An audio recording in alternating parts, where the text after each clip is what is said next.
Assalamualaikum warahmatullahi wabarakatuh. Selamat pagi anak-anak 3 Bestari. Cikgu harap semuanya berada dalam keadaan sihat sejahtera bersama keluarga tersayang. Masih lagi kekal di rumah, belajar dari rumah, bekerja dari rumah. Sama-sama kita patuhi SOP. Jangan sembang dekat-dekat, sentiasa pakai pelitup muka kalau keluar. Cuci tangan selalu. Okey. Janganlah merayap-rayap lagi sekarang ni, macam-macam dah. Dekat dengan kita pun dah ada COVID-19 ni. Okey, untuk hari ni sebelum cikgu rasa ramai dah lupa dah ni nama cikgu. Okey, nama cikgu Aini, dan cikgu akan mengajar pendidikan jasmani dan pendidikan kesihatan pendidikan khas tingkatan 3. Ini tanggungjawab cikgu tahun ni. Okey, jangan risau tentang buku teks ni sebab nanti cikgu akan bagi link dekat bawah. Okey, anak-anak boleh tekan link, boleh buka buku teks tu, boleh baca sendiri. Boleh baca dalam telefon ataupun laptop anda, laptop awak masing-masing. Sekarang ni semuanya bookless, tanpa buku. Semua maklumat dekat hujung jari. Awak tekan je awak dapat dah maklumat.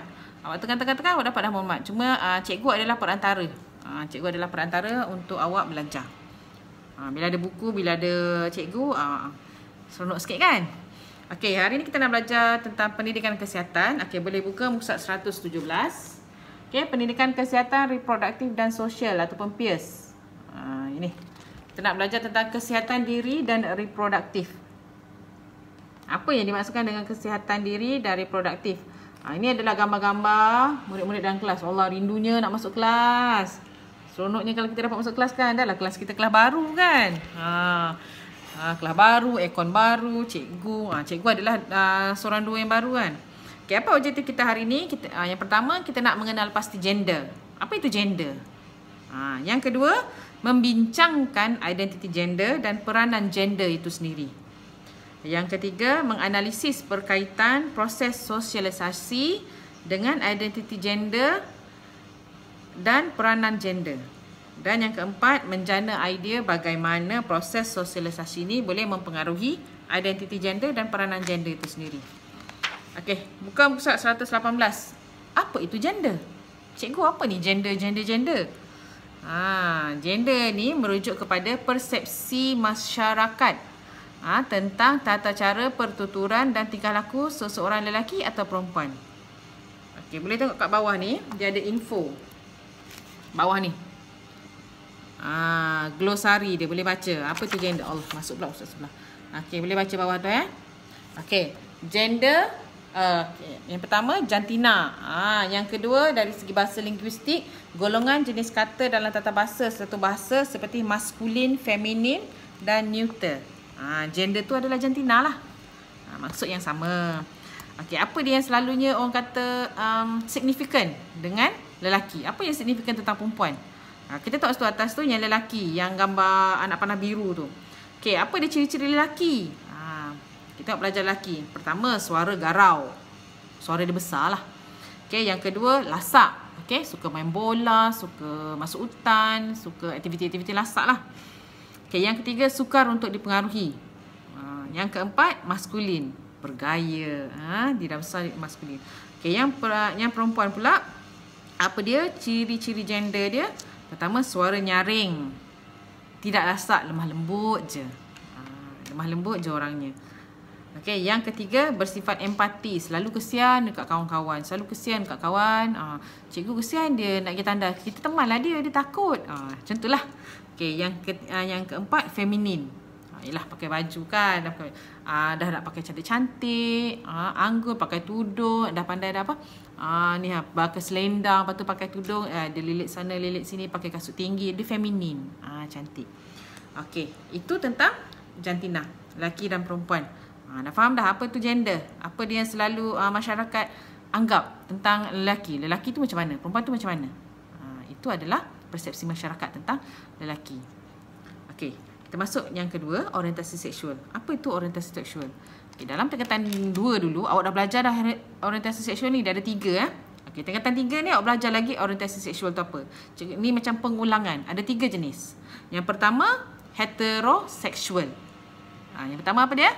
Heteroseksual, iaitu tarikan romantik dan seksual terhadap pasangan yang berlainan jantina. Heteroseksual ni, kalau dia perempuan, dia suka lelaki. Kalau dia lelaki, dia suka perempuan. Itu yang berlainan jantina. Yang kedua, bisexual. Tarikan romantik dan seksual terhadap kedua-dua jantina. Contohnya, dia lelaki tapi dia suka perempuan, dalam masa yang sama dia suka juga lelaki. Dia suka dua-dua. Kalau dia perempuan, dia suka lelaki, dia suka juga perempuan. Itu bisexual. Okey, dan yang ketiga, homoseksual. Okey, satu label yang diberikan kepada golongan yang cenderung dan tertarik dari segi seks kepada orang yang sama jenis jantina dengannya. Yang ni contoh, dia lelaki, dia suka lelaki juga. Kalau dia perempuan, dia suka perempuan juga. Dia tak suka yang lain jantina dengan dia. Okey, kita ada dua. Kalau lelaki suka lelaki, maksud dia gay. Okey, gay ialah dia suka lelaki dengan lelaki. Okey, anak-anak murid faham kan? Manakala yang kedua adalah lesbian. Lesbian adalah label yang diberikan kepada seorang perempuan yang menyukai perempuan juga. Itu lesbian. Okey. Yang sah di Malaysia hanyalah heteroseksual saja, iaitu yang berlainan jantina, tapi kena melalui perkahwinan dahulu. Tak boleh dia tak boleh suka lainan jantina tapi tak kahwin. Tu tak boleh. Dia kena kahwin dulu. Wajib. Okey, kita masuk identity gender. Apa yang dimaksudkan dengan identity gender? Cara seseorang menzahirkan personaliti diri seperti pemakaian, tingkah laku dan penampilan diri. Macam cikgu. Macam mana cikgu nak zahirkan personaliti cikgu? Seorang cikgu selalunya dia berpakaian kemas. Kalau seorang perempuan tu dia pakai tudung, perempuan Melayu dia pakai tudung. Okey, dia ada tanda nama dan tingkah laku dia menunjukkan ciri-ciri seorang guru. Penampilan diri dia pakai tanda nama. Itu yang membezakan cikgu. Cikgu pakai tanda nama, pakaian kemas, selalu pakai kasut tinggi ke. Okey. Kalau guru lelaki, kalau guru PJ lelaki dia pakai pakaian sukan, seluruh kasut sukan. Itu ciri-ciri personality dia dari segi pemakaian dia macam mana. Okey, seterusnya kita tengok peranan gender. Okey, peranan gender ialah merangkumi perwatakan, sikap, tingkah laku dan tanggungjawab yang diterima oleh sesebuah masyarakat bagi golongan lelaki dan perempuan. Itu peranan gender. Okey, untuk proses sosialisasi, sekarang ni setiap individu memahami bahawa peranan gender berubah mengikut peredaran masa. Peranan gender timbul apabila terdapat perbezaan antara lelaki dan perempuan yang menentukan bagaimana mereka harus berfikir, bertindak dan menunjukkan emosi. Okey, kat bawah ni anak-anak boleh tengok situasi. Tengok ni situasi dia. Okey, tengok ni sekarang ni. Kalau dulu lelaki kan jadi juruterbang, sekarang dah ada juruterbang perempuan. Kita dah mendominasi apa yang bidang yang lelaki buat. Okey, apa yang bidang lelaki buat perempuan pun boleh buat. Dan tak mustahil juga bahagian masakan ni lelaki pun lebih hebat masak dari perempuan. Okey, tengok ni chef Wan.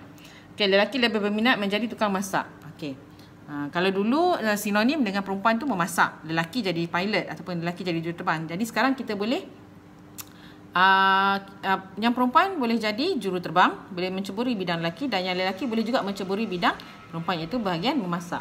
Dan tengok yang sini, selalunya siapa yang jadi jururawat? Perempuan kan? Tapi sekarang ada juga jururawat lelaki. Nampak tu kesaksamaan keperluan pelbagai bidang pekerjaan. Sebabnya kenapa perlunya jururawat lelaki? Supaya jururawat lelaki boleh merawat pesakit lelaki dan jururawat perempuan boleh merawat pesakit perempuan mengikut keperluan dari semasa ke semasa. Jadi kalau dulu sinonim, kalau cikgu banyak je cikgu lelaki, tapi sekarang ada je cikgu perempuan kan. Okay, macam itulah. Kalau dulu juruterbang lelaki je, sekarang juruterbang dah ada yang juruterbang perempuan. Okay, kita tengok stereotip. Apa dia stereotip gender? Stereotip gender merujuk kepada tanggapan atau persepsi yang ditetapkan tentang ciri-ciri seseorang seperti jantina, ras atau budaya secara umum. Stereotip. Apa yang selalu masyarakat anggaplah tentang kita ni. Okay. Ciri-ciri stereotip lelaki. Okay, ada ni. Ciri-ciri dia. Ciri-ciri stereotip gender ni. Apa dia ciri-ciri lelaki, apa dia ciri-ciri perempuan. Okey, tengah-tengah ni ada diskriminasi. Kita tengok situ, lelaki selalunya dia bersifat logical, agresif, berterus terang, kental dan berdikari. Itu selalunya ciri-ciri lelaki. Okey, yang perempuan sensitif. Sikit-sikit sikit-sikit sentak. Contoh. Okey, kedua emosional. Nak tengok cerita sedih sikit, menangis. Tengok cerita Korea sedih sikit, nangis. Okey, yang ketiga penyayang. Dari kecil memang perempuan dia penyayang. Dia sayang adik-adik dia sayang ibu ayah dia. Okey, yang keempat lemah lembut. Okey, yang kelima senang dipengaruhi. Dan dua-dua jantina ni selalu yang ada adalah diskriminasi dia. Kita tak diskriminasi dia. Okey, dari segi pekerjaan, pendidikan, lagi perjuangan dan hak-hak dalam keluarga. Selalunya kita akan lebihkan anak lelaki. Macam itulah. Itu diskriminasi yang terpaksa dihadapi oleh lelaki dan perempuan. Okey, macam mana kita nak menangani cabaran stereotip dan diskriminasi ni? Yang pertama, saling menghormati antara satu sama lain. Okey, yang kedua, hormat pendapat dan kebolehan masing-masing. Okey. Dan yang ketiga, memberi peluang yang sama rata kepada dua-dua gender ni. Kita kena bagi peluang sama rata pada lelaki dan kepada perempuan. Hormat satu sama lain dan hargai pendapat dan kebolehan. Kalau nak kata kalau perempuan tu lebih hebat dalam memandu kapal terbang, okey, kita bagi dia kita hargai kebolehan dia. Kita bagi dia bawa kapal terbang. Contoh macam lelaki chef Wan, dia pandai masak. Okey, kita bagi dia privilege ataupun kelebihan untuk memasak. Contoh macam tu. Okey, apa dia kepentingan menangani cabaran stereotip dan diskriminasi? Pertama, kenapa penting untuk tangani cabaran ni? Iaitu memberi peluang kepada golongan yang tertindas untuk lebih maju. Yang kedua, wujudkan suasana yang harmoni. Dan yang ketiga, mewujudkan masyarakat yang prihatin. Okey. Yang ni yang terakhir, kesaksamaan gender. Kesaksamaan gender adalah sangat penting. Masyarakat perlu mengikis stereotip berkaitan gender dalam minda mereka agar kehidupan yang lebih sempurna dapat diaplikasikan dalam negara. Kesaksamaan gender perlu dibudayakan untuk memastikan kewujudan generasi yang positif dan masyarakat yang progresif pada masa hadapan. Cikgu harap anak-anak murid cikgu faham apa yang dimaksudkan dengan gender. Apa dia? Gender, identity gender. Apa dia peranan gender itu sendiri? Okey, jantina ada berapa? Dua, lelaki dan perempuan. Apa dia yang gender yang selalu macam mana? Apa dia persepsi lelaki?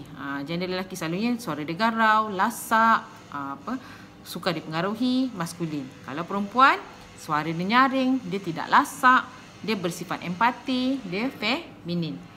Okey, 3 jenis orientasi seksual.